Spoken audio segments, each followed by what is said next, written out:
Muito bom dia, graça e paz, amados irmãos.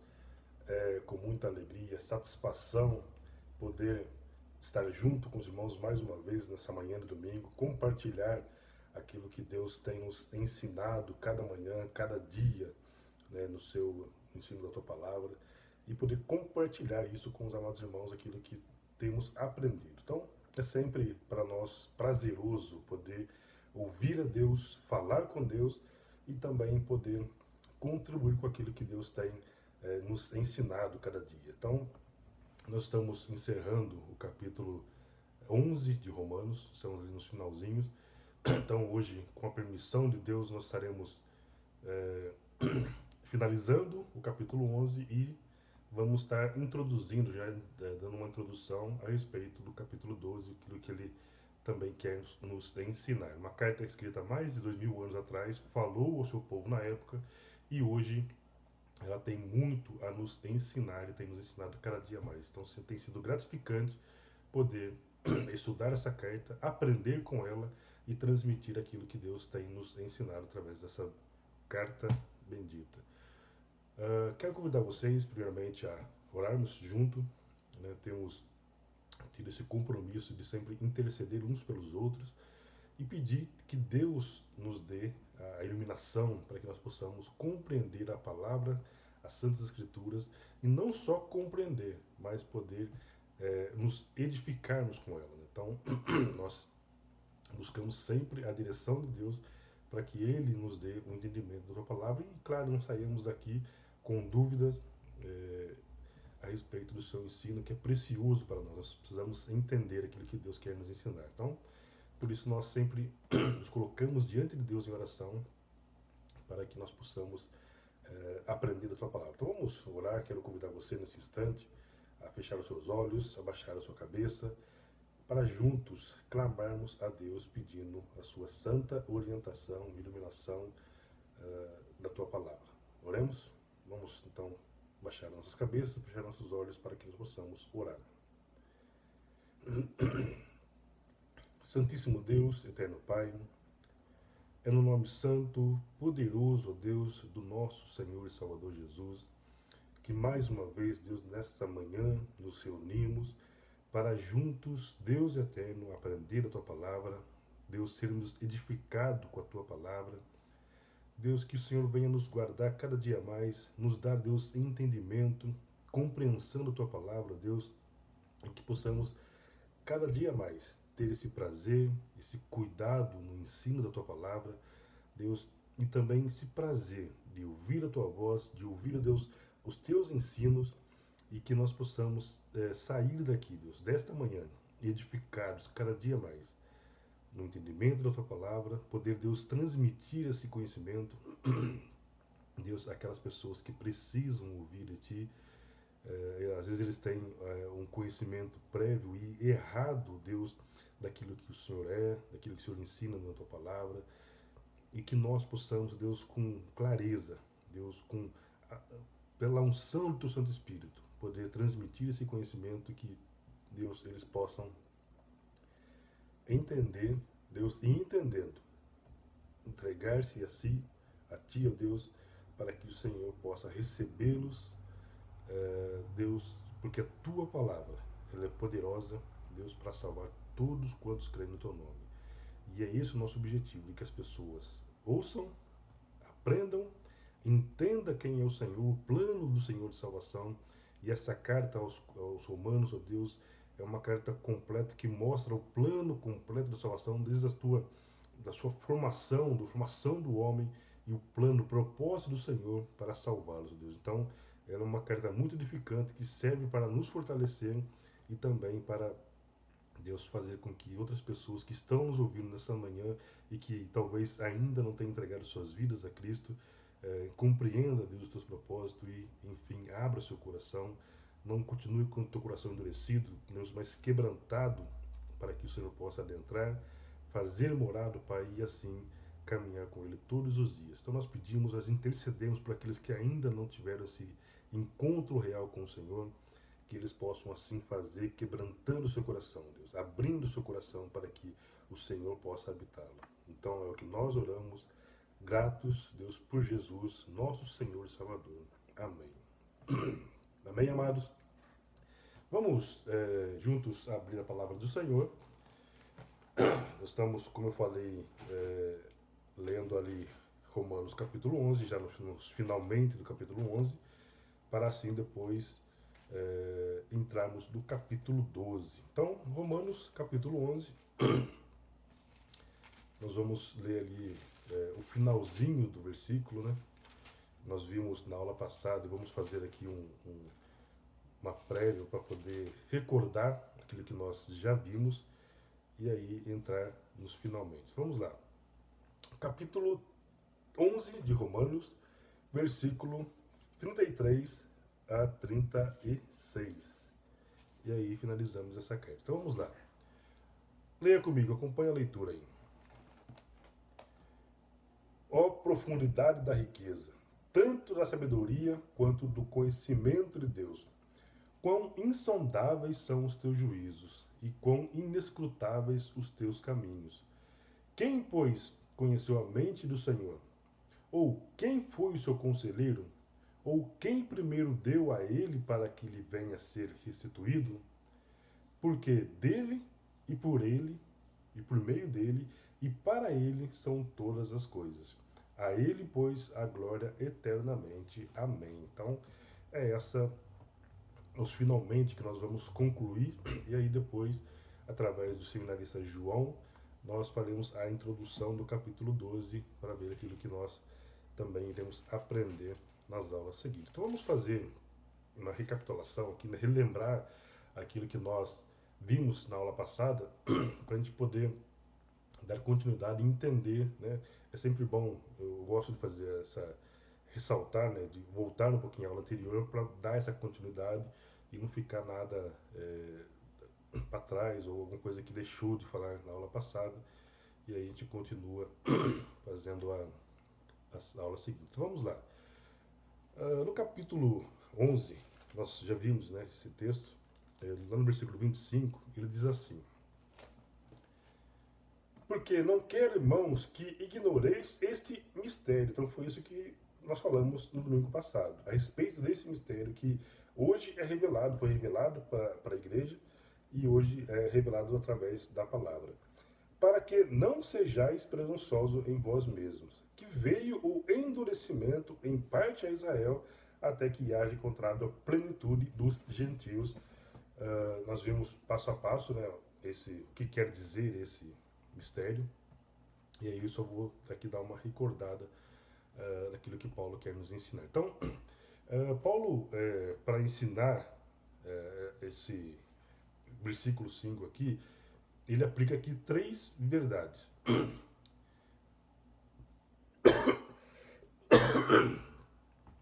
Esse tempo de frio, sempre os irmãos que já me conhecem há um tempo, vem essa tosse que às vezes acaba atrapalhando um pouco.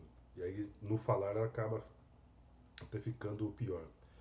Peço já desculpa de antemão aos irmãos, né, por essa falha. Mas vamos lá. Então, nesse versículo 25, o apóstolo Paulo quer nos ensinar aqui a respeito, né, desse mistério, colocando aqui 3 verdades. Só estou aqui, como falei, relembrando aquilo que nós já vimos na aula passada. Então, primeira verdade disso tudo.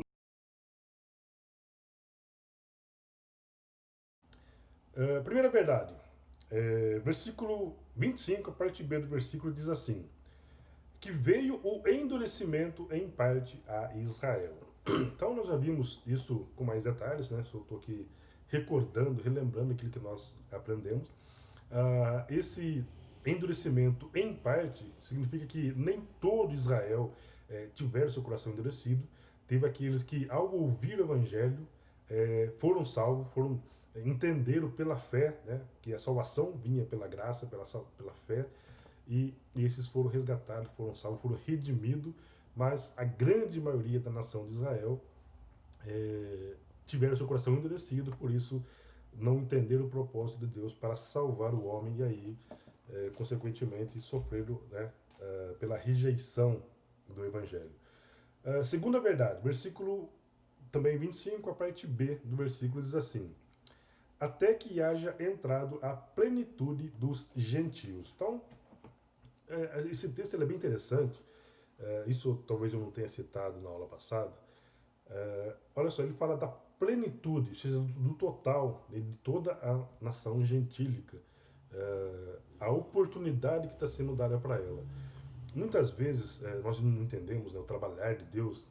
É interessante até que eu me lembro de dos desafios que o pastor nos faz quando ele dá o seu estudo.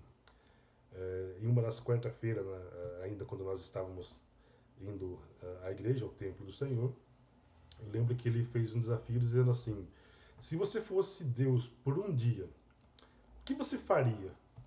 E aí teve várias respostas, vários irmãos dando a sua sugestão do que faria se eles tivessem a chance de ser Deus por um dia. Aí eu me lembro de um amado irmão, por elegância não vou citar o nome, mas ele falava assim, ele dizia assim: se eu fosse Deus por um dia, eu já acabaria com todo o mal, né, nesse mundo, né? E aí, claro, para acabar com todo o mal seria fazer o que? A destruição de todo mundo, de toda a terra, e tal. Ou seja, quem recebeu a salvação recebeu, quem não recebeu, né? Agora acabou a sua oportunidade. De fato, isso um dia vai acontecer.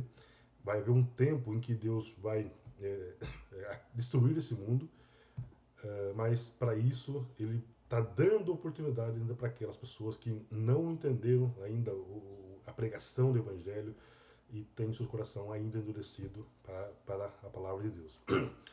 Então ele falou isso aí, né? E aí, olha só como que Deus é bondoso. Ele poderia fazer isso já logo, né? Porque o que mais falta cumprir, né? Pelos sinais que estamos vendo aí, mais nada. Tudo que está prescrito na palavra de Deus já aconteceu. O que resta, pois, a acontecer? Então, mas Deus, nós não vemos como Deus vê. Deus, ele, pela sua presciência, pelo seu amor, pelo seu conhecer, né, aquilo que está lá na frente, aquilo que nós não enxergamos, nós não chegamos nem mesmo o que vai acontecer a um segundo da nossa vida, mas Deus sabe todas as coisas. Ele ainda espera que todos, que o evangelho chegue a todos, que a salvação chegue a todos aqueles que ele sabe, pela sua presciência, que serão alcançados, que terão seus corações quebrantados para o evangelho e aí aceitarão a Cristo como Senhor e Salvador. Nós não sabemos, mas Deus sabe. Então, até que haja plenitude, até que todos sejam alcançados, todos aqueles que Deus sabe que vai ser salvo, até que eles sejam resgatados, sejam alcançados pelo Evangelho, aí sim Deus virá, né, com o seu juízo sobre a terra. Então, olha que bondade de Deus, aguardando para que todos tenham a mesma oportunidade e estejam salvos. Eu quero convidar vocês a voltar um pouquinho, ainda na carta de Romanos, lá no capítulo 9, versículo 22. Olha o que diz lá. Capítulo 9, versículo 22.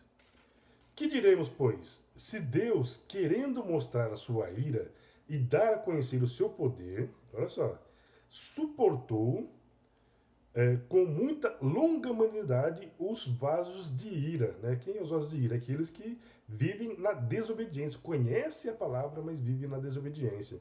Preparado para a perdição, a fim de que também, versículo 23, desse a conhecer as riquezas da glória em vasos de misericórdia, para a glória que preparou de antemão. 24, os quais somos nós, a quem também chamou, não só dentre os gentios, mas dentre os judeus, mas dentre os gentios. E esse texto ensina que, imagina se Deus estivesse lá atrás, já vindo com juízo. Hoje nós não estaríamos aqui.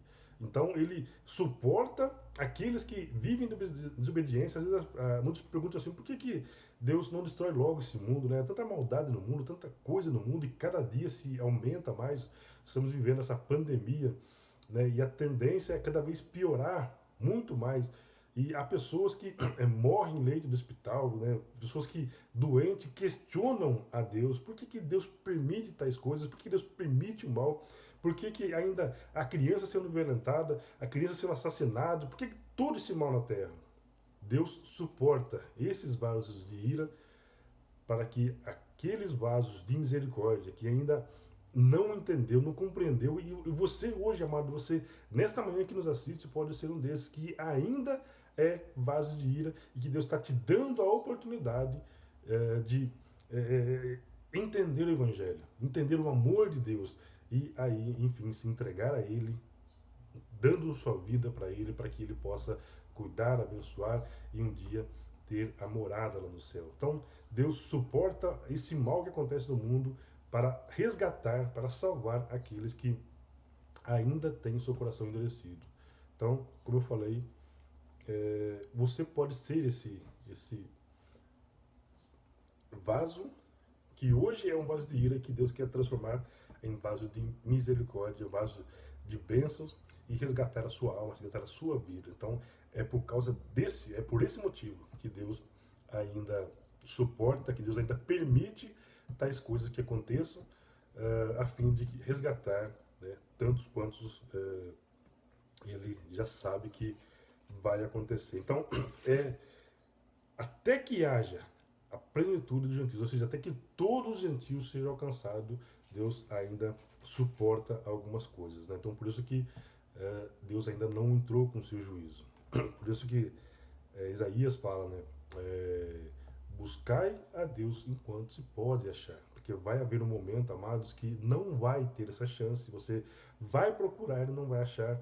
E aí, né, vai ser tarde demais. Então, é hoje um momento oportuno para se buscar o Evangelho, para se entender o Evangelho da salvação. Voltando lá, terceira verdade. Versículo 26, só a parte A, né? E assim todo o Israel será salvo, como está escrito, virá de Sião o libertador, e ele apartará de Jacó toda a impiedade. Então, quando todos os gentios forem alcançados, chegou ali no seu.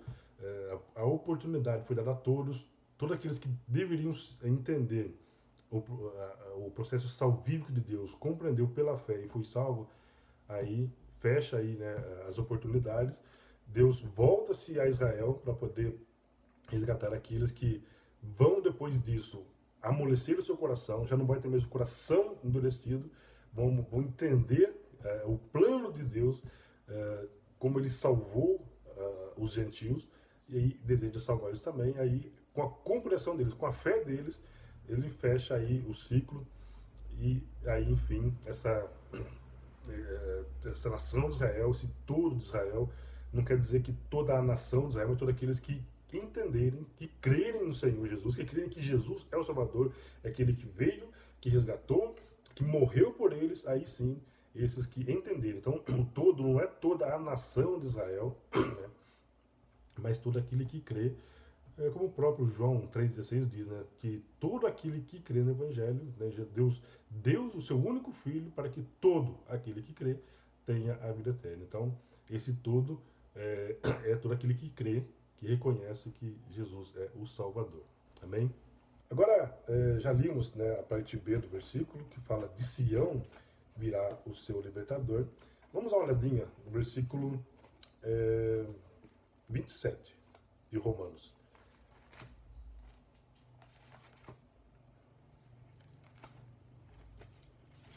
Olha só o que diz lá.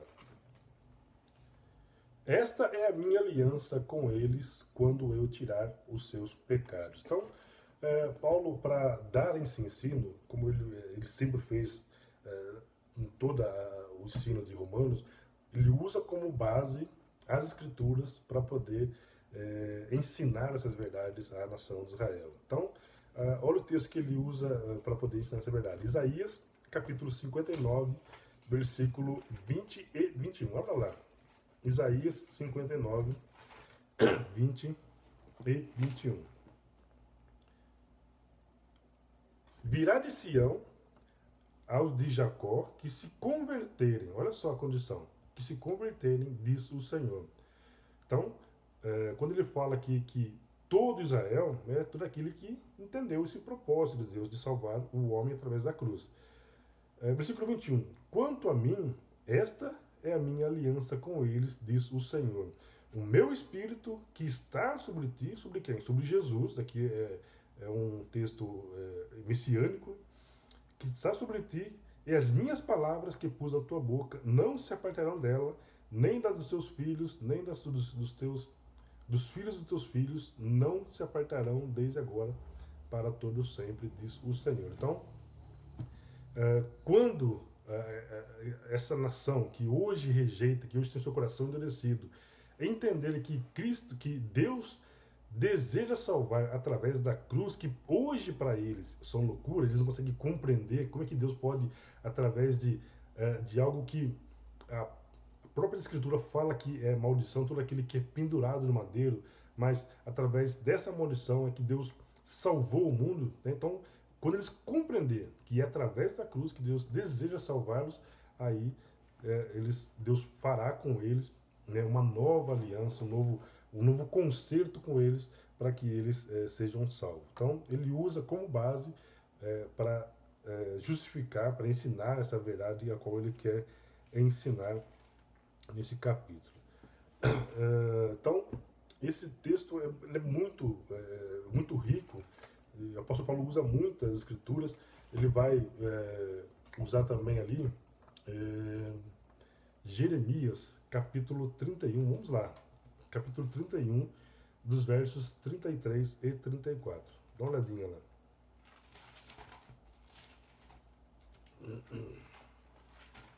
Jeremias 31, dos versos 33 a 34.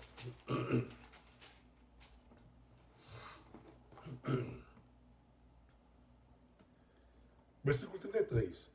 Porque esta é a aliança que firmarei com a casa de Israel depois daqueles dias, diz o Senhor.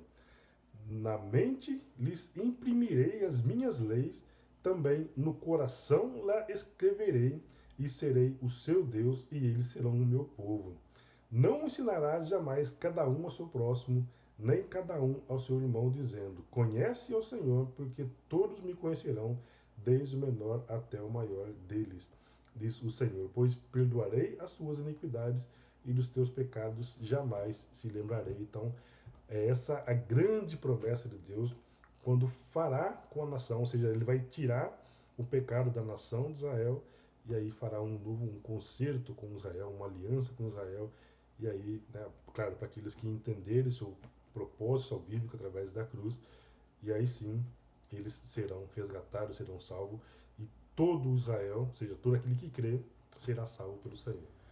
E aí Paulo encerra, né, aqui nos versículos seguintes, 28 a 32, dizendo: Quanto ao evangelho, são eles inimigos por vossa causa, quanto, porém, à eleição, né, o povo eleito de Deus, amados por causa dos patriarcas, porque os dons e a vocação de Deus são irrevogáveis. Deus não pode voltar atrás da tua palavra. O que ele prometeu, ele cumpre. Isso nós também já vimos na semana passada. Versículo 30. Porque assim como vós também outrora fostes desobediente a Deus, mas antes alcançastes misericórdia à vista da desobediência deles, assim também esses, que agora são desobedientes, foram desobedientes para que, igualmente, eles alcançassem misericórdia à vista da qual foi concedida, porque Deus, versículo 32, a todos encerrou na desobediência a fim de usar de misericórdia para com todos. Então, ele encerra, né, dá esse encerramento com esse versículo para mostrar essa grande lição à nação de Israel. E aí, nos versos seguintes que nós lemos aqui, para a gente adentrar e finalizar esse texto, ele vai falar, olha que louvor bonito que ele fala, né? Nós já lemos só para ressaltar. Ó profundidade da riqueza, tanto da sabedoria quanto do conhecimento de Deus. E aí ele começa a fazer alguns questionamentos. Quão insondáveis são os teus caminhos e quão inescrutáveis os seus caminhos. Quem, pois, conheceu a mente de Cristo? Ou quem foi o seu conselheiro? Ou quem primeiro deu a ele para que lhe venha a ser restituído? Porque dele e por ele, por meio dele e para ele são todas as coisas. Ou seja, a resposta para essas perguntas é um claro e grande ninguém, porque ninguém além de Deus podia dar a ele esse conhecimento, exceto ele. Por isso, a ele a honra agora para todos. Agora, para finalizar, quero ler com vocês aqui um trecho de um livro, da qual eu tenho usado também para dar alguns ensinos. Ele vai dizer assim, que esse texto final aqui que o Paulo usa, é como se Paulo tivesse se ajoelhado diante de Deus em uma profunda adoração a Deus diante dessa maravilhosa verdade, dessa sabedoria de Deus, dos desígnios desse Santíssimo Pai. O que encontramos aqui, diz o texto, é uma profunda e reverente liturgia de adoração. Olhando para tudo o que ele disse, o Paulo, ele destaca a incompreensibilidade de Deus, a independência de Deus, a centralidade de Deus, e tudo isso vem como resposta em adoração ao conhecimento do plano salvador de Deus em Jesus Cristo, aquilo que muitos não compreendem, muitas vezes o modo de Deus trabalhar, né? Então ele usa esse texto. Aí, para continuar aqui a leitura, Paulo nos ensina ainda que não podemos separar, e isso é uma grande verdade, a nossa crença em Deus, né, a teologia, da nossa vida de adoração a Deus. Então, o nosso culto a Deus não deve ser separado do ensino da palavra de Deus. As duas coisas são inseparáveis, pois não podemos adorar a um Deus que desconhecemos, como também não podemos apenas ter conhecimento de Deus sem adorar. Ou seja, todo aquele que conhece a Deus, que vê a sua grandeza, o seu amor, sua bondade para conosco, é impossível não adorar, não se prostrar diante desse Deus, clamando, adorando, glorificando e também anunciando esse Deus, né? Então, quando a gente conhece, a primeira coisa que nós fazemos é correr para as pessoas que ainda não conhecem, como nós estamos conhecendo, e falar desse Deus bendito, do amor bendito que Ele tem para conosco. Então, é impossível você conhecer esse Deus e não se prostrar diante dele. Adorá-lo com todas as forças da nossa alma. Então, aí ele vai dizer aqui um texto de Sproul, acho que é isso o nome, R.C. Sproul, que vai dizer assim: em teologia precisamos de professores que mostrem um alto grau de habilidade e conhecimento aliado a um amor profundo por Deus. E eu acho uma grande verdade. A pessoa tem que amar a palavra de Deus para poder transmitir esse ensino. Pelo contrário, um coração que esteja inclinado para Deus irá apenas realçar conhecimento de Deus dos teólogos. O professor G.C., também um nome estranho aqui, Bruckover, da Universidade Livre de Amsterdã, certa vez observou em uma aula dizendo assim: Senhores, todos os grandes teólogos começaram e terminaram a sua obra com uma doxologia. A doxologia, os escritos dos grandes mestres exalam o espírito da doxologia. As suas obras vão além da análise e da exposição e chegam até o louvor. Leia as obras do apóstolo Paulo, o primeiro teólogo da igreja, no meio de seu tratado mais rigoroso sobre a eleição, e ele interrompe o fluxo do seu pensamento para exclamar: ó profundidade de riqueza, tanto da sabedoria quanto do conhecimento de Deus, quão insondáveis são os teus juízos e quão inescrutáveis os teus caminhos. Né? Nós lemos esse texto aqui há pouco. Encontramos o mesmo espírito da doxologia nas gigantes da história da igreja, para quem gosta de ensinar, ver a história da igreja, né, e suas trajetórias. Não podemos deixar de mencionar também, aí você vai ter vários reformadores, várias pessoas que tiveram esse amor para com a palavra de Deus. Aqui ele vai citar Agostinho, Atanásio, Anselmo, Aquino, Lutero, Calvino, Eduardo. Então, entre outros tantos reformadores e pessoas que teve esse compromisso com a verdade, nenhum deles é infalível. Podemos encontrar os pontos de desacordo entre eles, sempre tem, às vezes, a divergência entre um e o outro.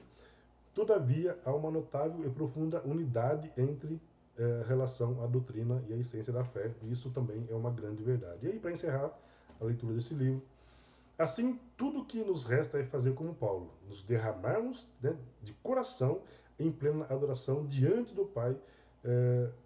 Aí você pergunta, por que nós devemos adorá-lo? certamente que por tudo aquilo que ele é, por todas as coisas maravilhosas que ele faz, pela sua sabedoria e riqueza em abençoar-nos pelos seus insondáveis juízos e desígnios, enfim, porque a nossa vida procede dele. Existe nele e voltará para ele em espírito. A ele, portanto, devemos render toda a glória para sempre e eternamente. Então, esse deve ser o nosso estilo de vida. Vida prostrada em adoração, louvor, glória, né, a Deus. Por isso ele vai encerrar. E para ele, todas as coisas. Então, é essa a nossa finalidade. Então, para encerrar aqui, ele dá uma proposta aqui do texto de Apocalipse, capítulo 22, versículo 13. Nós vamos ler esse texto e aí nós encerramos essa parte de Efésios, de Romanos, capítulo 11. E aí vamos fazer a aula introdutória do capítulo 12 com o nosso seminarista João Marto. Vamos lá. Apocalipse, versículo 22.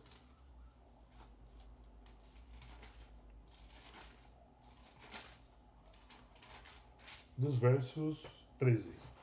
Então, Apocalipse 22, versículo 13 diz assim: Eu sou o Alfa e o Ômega, o primeiro e o último, o princípio e o fim. Bem-aventurado, versículo 14, é aqueles que lavam as suas vestiduras no sangue do Cordeiro, para que lhes assista o direito à árvore da vida e entre na cidade pelas portas. Então, essa é uma grande verdade e ensino para nossas vidas. Então, como eu falei no início dessa aula, não percamos a oportunidade. Você tem a chance de, que está ouvindo agora, que talvez não tenha tido esse encontro real com Deus. Essa é a oportunidade de você se acertar com Deus, pedir perdão dos seus pecados e se arrepender de tudo quanto tem feito. E, claro, Salmos fala, né? Todo aquele que arrependa dos seus pecados e deixa, então não é só se arrepender, tem que arrepender e deixar o pecado, e aí esse alcança a misericórdia de Deus, como nós um dia alcançamos, você também pode alcançar. Então vamos agradecer a Deus por essa bendita verdade, por esse ensino da palavra de Deus e por essa oportunidade que Ele nos dá através do Filho, que derramou-se diante de nós, né, o seu sangue, seu precioso sangue, para que nós, através da cruz, fôssemos salvos, né, e isso para nós é motivo de já louvarmos. Às vezes tem pessoas que falam, eu não tenho motivo nenhum para louvar a Deus, só de você acordar nessa manhã, né, e poder estar aqui em pé já é um motivo de você ser grato a Deus e pela oportunidade que Ele te dá de você ouvir a palavra, crer no Senhor Jesus e aí ter a chance de ser salvo, de salvar a sua alma, porque a vida ela não se limita apenas neste mundo.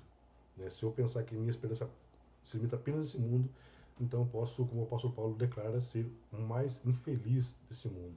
Então, existe algo entre a vida e a morte, que é a vida eterna, e é você que escolhe se você vai passar a eternidade longe de Deus, né, lá no inferno preparado para o diabo e seus anjos, ou viver na eternidade, aí sim, com toda a alegria, com o corpo restaurado, sem mais a mancha do pecado. Então essa é uma escolha que você faz em vida. Então você tem a chance hoje ainda, nesse dia, de não deixar para o dia seguinte, porque você não conhece, né, o que pode acontecer daqui a um minuto sequer da sua vida. Então aproveite a oportunidade de entregar-se a Cristo nesta manhã, ok? Deus abençoe a todos. Fique aí com o nosso amado irmão João, que agora dará a introdução do capítulo 12 de Romanos, que é o que nós iremos aprender na aula seguinte. Mais uma vez, minha gratidão pelo pastor Guidolin, pela Miriam, suas orações, pela Igreja Batista Esperança, que tem nos amado, nos dado essa oportunidade e intercedido por esse ministério. Muito obrigado a todos os irmãos que têm feito, o irmão Juliano, que faz aí as comunicações através transmitindo esse vídeo, né, para que todos possam ver. A irmã Laís, que tem contribuído também com os louvores, né, belíssimos louvores, cantando, adorando e glorificando ao nosso Deus. E aos amados irmãos que também indiretamente têm intercedido, têm orado, têm participado, têm contribuído para que essa programação fosse possível. Se não fosse Deus na vida desses amados irmãos, né, nós não estaríamos aqui hoje falando a respeito da palavra de Deus. Então, muito obrigado mais uma vez. Fique na graça e na paz do nosso Senhor. Tenha um bom dia, um ótimo domingo. E aí nós nos veremos na próxima quarta-feira, querendo Deus, e também no próximo domingo para mais um ensino da palavra de Deus. Então, fique aí com o nosso amado amigo, irmão em Cristo, seminarista João Mário. Bom dia, graça e paz do Senhor a todos os irmãos e irmãs e a todas as pessoas que nos assistem agora neste momento. Vamos fazer uma introdução ao capítulo 12 do livro de Romanos. Esse capítulo fala mais sobre a prática da justiça cristã. Podemos dividir esse capítulo em 3 partes, do versículo 1 e 2, do versículo 3 ao 8 e dos versículos 9 ao 21. Os versículos 1 e 2, o apóstolo Paulo começa a falar sobre a aplicação e serviço com relação a nós mesmos, ou seja, a nova vida em Cristo que temos, que nós devemos nos apresentar a Deus como sacrifício vivo, como santo e agradável a Deus. Devemos prestar um culto racional, assim como diz no capítulo 12, mesmo versículo 1. Rogo-vos, pois, irmãos, pelas misericórdias de Deus, que apresenteis o vosso corpo por sacrifício vivo, santo e agradável, que é vosso culto racional.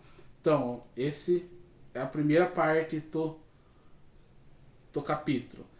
Agora a segunda parte é do capítulo, versículos 3 a 8, que ele vai falar sobre a aplicação e serviço com relação à igreja. É o uso devido dos dons espirituais que Deus dá a cada salvo, para que possamos usar na obra de Deus, na igreja. Então, ele começa, no versículo 3 ele diz: porque pela graça que me foi dada, digo a cada um dentre vós, que não pense de si mesmo, além do que convém, antes pense com moderação, segundo a medida da fé, que Deus repartiu a cada um. Então, ele está falando aqui nesse pedaço, nessa parte, ele fala que nós, cada um de nós temos um dom, cada um de nós temos um trabalho específico para fazermos na igreja, na obra de Deus, seja ele como pastor, como diácono e outras coisas também, que missionários, trabalhar limpando a igreja. Todos nós na cozinha, todos nós temos um dom, um trabalho específico em que nós temos o privilégio de trabalhar para Deus. Agora dos versículos 9 ao versículo 21, ele começa a falar sobre a aplicação do serviço com relação à sociedade, ou seja, as virtudes recomendadas de um cristão perante a sociedade, a outras pessoas, não somente dentro da igreja, mas também fora, aos não cristãos, aos outros demais. E que aqui no versículo 9 ele fala: o amor seja sem hipocrisia, detestai o mal, apegando-vos ao bem. Então, nós como cristãos devemos sempre ir contra o mal e apegar-vos ao que é bom, ao que é de acordo com a vontade de Deus, de acordo com a palavra de Deus, com os nossos princípios bíblicos, que é de acordo com isso.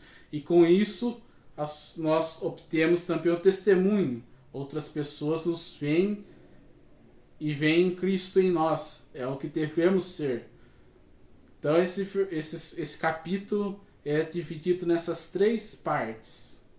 A aplicação e serviço com relação à nossa própria pessoa, individualmente.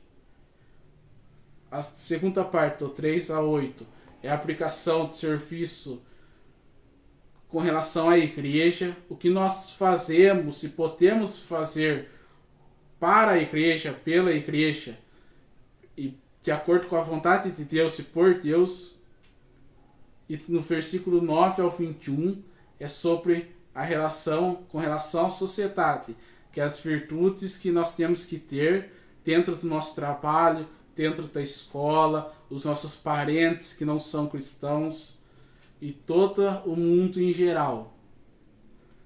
Então, irmãos, essa é a pequena introdução que temos. Obrigado a todos. A paz do Senhor, irmãos, tudo bem? Por aqui estamos bem, graças a Deus. Vamos louvar o nome do nosso Senhor com o hino 169 do cantor cristão Mais de Cristo.